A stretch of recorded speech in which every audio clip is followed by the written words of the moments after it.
Assemblies in Zenventory are designed for a build-to-stock workflow where you prepare the new finished product in advance of any orders for it.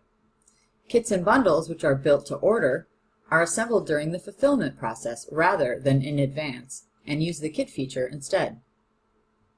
Work orders allow for a two-step assembly process where one user initiates the assembly by choosing the product and the quantity, then leaves the work order in the system for the assembler to complete it. Let's get started.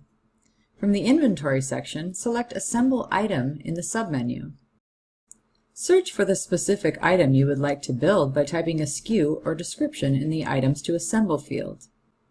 Choose a quantity of the assembly to build. If you are looking for a simpler one-step assembly process, use Assemble Now.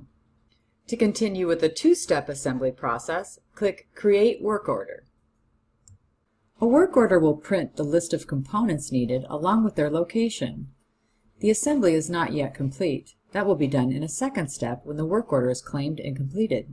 To complete the assembly work order from the Assemble Items screen, click on the icon next to the order you are completing.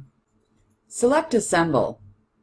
Click Claim to finish the process. All components will then be deducted from inventory and the new finished products will be added to inventory automatically.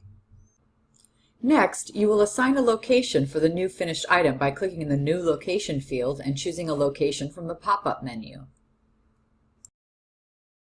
If you need to make any changes to the quantities at the location you pulled the components from, click Change Allocation and alter the quantities appropriately.